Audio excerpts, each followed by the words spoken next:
Байсалов оюн кылбай ириде таза шайлоо өткөр боюнча баш оорутпайбы. Жакында Эдил Байсалов президент Садыр Жапаровдон экинчи мөөнөткө барарын жар салган. Бир чети жагынуу, экинчиден өзүн убактылуу сактоо амал болсо керек. Себеби Байсалов да Урматтуу Москва шаарындагы мекендештер, Умбем клиникасы төмөнкү кызматтарды сунуштайбыз. Педиатр, гинекология, стоматология, неврология, хирургия, кардиология, лор, УЗИ жана башка. Андан тышкары массаж жана бардык лабораториялык анализдер. Толук маалымат +7 925 103 22 77. Биздин дарек Москва шаары, метро Нахимовский проспект, Сивашская 7, корпус 2. Сиздин ден соолугуңуз биздин камкордук. керек. Себеби Байсалов да аламанга ат салышары тар чөйрөдө айтылып келет. Бул жагы мезгилин өтүш менен далилденет го. Кызыгы шайлоого чейин дагы 3 жыл бар. Эртелеп айтуу логикага дал келбейт. Тескерисинче ашыкча саясатташтыруу менен президентти алаксытып адаштырууга түртө баштаган жокпу. Эң оболу биз тазалык туурасында кеп кылышыбыз шарт. Маселен, өткөн жылдын май айында Ленин округунан парламентке шайлоо өтүп, генерал Өмүрбек Субаналиевке каршы капчыктуу Дамира Ниязалиеваны коюшуп, ошол катар таластыктарды да шагырата талапкер кылышып, аягында баары жыдып калышты. Ишенген Ниязалиев аңар добуш сатып алууга айыпталып колго түшкөн. Акчасы көп экен, жең ичинен баарын бүтүрүп жазаланбай кетти. Кылмыш иши козголгон добуш сатып алууга айыпталган талапкердин жоопкерчилиги каралбаса, кайдагы үлгү сабакты айтасыңар. Бул өнөкөт кайталана берет да. Аталган округтан сентябрь айында кайрадан шайлоо жарыяланып, мурдун тарта албаган Кыргатбек Самаковдун баласы Кубанычбек оңой эле мандат алды. Атасынын акчасын чачып, бийликтин жөлөк таяганы менен сурулуп чыкты го. Элдин көзү көрөгөч баары байкалып калат эмеспи? Того терине келсек, Эдил Байсалов президентти сүрөгөндө оюн кылбай, ириде канткенде таза шайлоо өткөрүү боюнча баш оорутпайбы. Кыргызстандагы чоң жаңжалдар, төңкөрүштөр шайлоолордон кийин тутанып, элдин кыжырдануусун, көчөгө чыгаруусун көрсөтпөдү беле. Биз ошол эски тырмоокту кайра баспайлы да.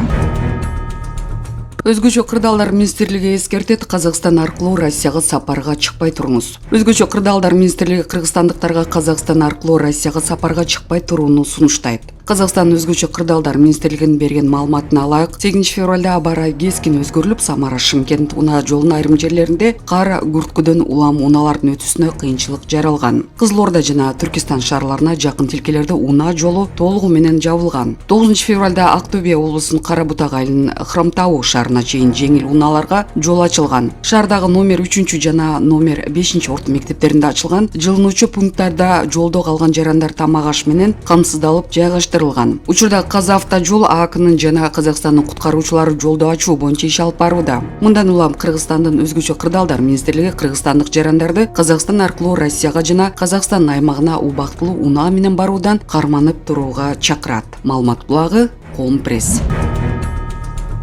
Акылбек Жапаров Түркиянын Трендиол маркетплейсине Кыргызстанда филиал ачууну сунуштады. Министрлер кабинетинин төрагасы президенттин администрациясынын жетекчиси Акылбек Жапаров Анкарага жасаган расмий сапарынын алкагында Түркиянын электрондук коммерция боюнча Трендиол логистикалык борборунун ишмердүүлүгү менен таанышты. Бул тууралуу Кыргыз өкмөтүнүн сайты кабарлады. Анын жүрүшүндө Трендиол компаниясынын жетекчилиги Кыргызстандын 50 миңге жакын жараналардын маркетплейсинин тиркемесин уюлдук телефонуна жүктөгөнүн, ошол себептүү ар тараптуу кызматташууга кызыктар экенин билдирди. Акылбек Жапаров мындан соң Кыргызстандын экономика жана коммерция министрине Трендиол логистикалык борборунун өкүлчүлүгүн Кыргызстандын Бишкек шаарынын жана Чүй облусунун аймагына ачууну карап чыгуу тапшырмасын берди. Трендиол Түркиядагы эң ири онлайн соода жүргүзгөн компания. Алардын аянтчасында 18 миллион товардын түрү бар. Маркетплейс күнүнө дүйнөнүн 30 миллиондон ашуун сатып алуучуларын тейлейт. Маалыматтарда айтылгандай, Кытайдын Alibaba компаниясы Трендиол компаниясынын 86% акциясына ээ. Министрлер кабинетинин төрагасы Акылбек Жапаров Анкарага 9 февралда барып, ал жакта 2-3 күн жүрдү. Расмий сапардын алкагында ал соода экономикалык кызматташуу боюнча Кыргыз-Түрк өкмөттөр аралык комиссиянын 11-жыйынына жана Кыргыз-Түрк бизнес форумуна катышып, Түркиянын расмий өкүлдөрү менен жолукту. Андан соң бир катар ишканалардын ишмердүүлүгү менен таанышты. Кыргызстанда дүйнөлүк онлайн соода аянтчалар же маркетплейстер аркылуу товар алып сатуу соңку жылдар кескин жанданган. Өлкөдө чет элдик америкалык Amazon, Etsy, eBay, кытайлык Alibaba, AliExpress, JD.com,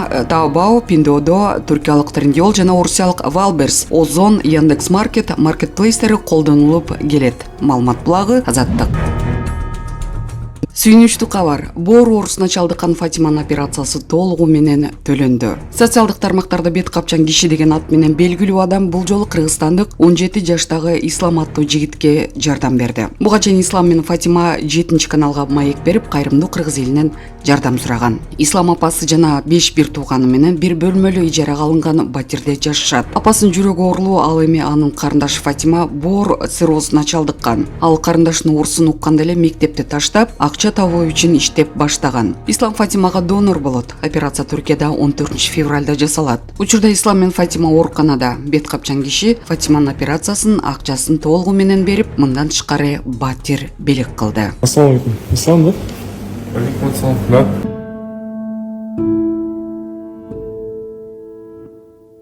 Вы видели твое видеообращение в социальных сетях? Мне 17 лет. Я являюсь донором Фатимы.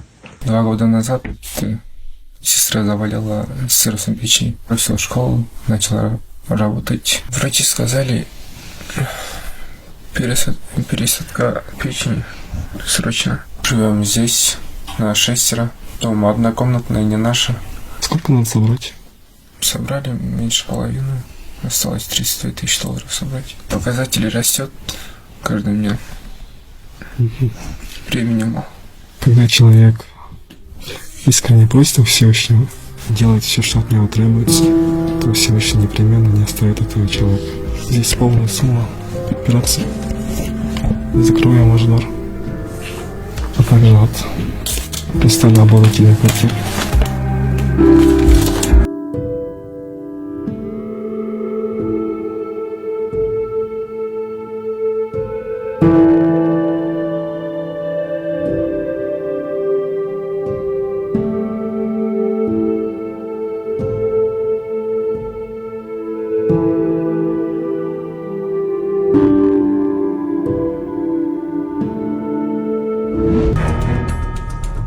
Элит Хаус компаниясынын ээси Тимур Файзиев апрелге чейин абакта калтырылды. Файзиев былтыр 9 октябрда колго түшүрүлгөн. Сотко УКМКнын тергөөчүсү Файзиевдин 4 апрелге чейин абакта калтырууну суранып, кармоо мөөнөтүн узартуу боюнча арыз менен кайрылган. Сот өтүнүчтү канааттандырды деп айтылат билдирмеде. Эскерте кетсек, Файзиев 9 октябрда колго түшүрүлгөн. Ага кылмыш жаза кодексинин кылмыштуу киришилерди легализациялоо, адалдоо беренеси боюнча айып тагылган. Файзиев биринчи жолу коррупциялык ишке шериктеш болгон деп шектелип, 2021 жылы кармалган. Кийин ал боштондукка чыгып, Асман экологиялык таза шаарын куруу боюнча мамлекеттик дирекциянын башкы директору болуп дайындалган. Бирок ал жерде көпкө иштеген эмес. Маалымат булагы Спутник KG.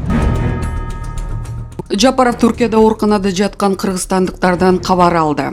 Акылбек Жапаров жылуулук электр борборундагы жарылуудан жана тигүү чакырсыгынан жабыркап, учурда Түркияда дарыланып жаткан мекендештерден кабар алды. Бетаптардын бири үйдүн жалгыз баласы экенин айткан. Анын 2 уулу бар жана келинчегинин боюнда дагы бар. Үй бүлөмдү багайын деп 2 жумушта иштечүмүн деген ал. Жапаров бетаптын үй бүлөсүн карап турарын айтып, анын эртерээк сакайып кетишин каалаган.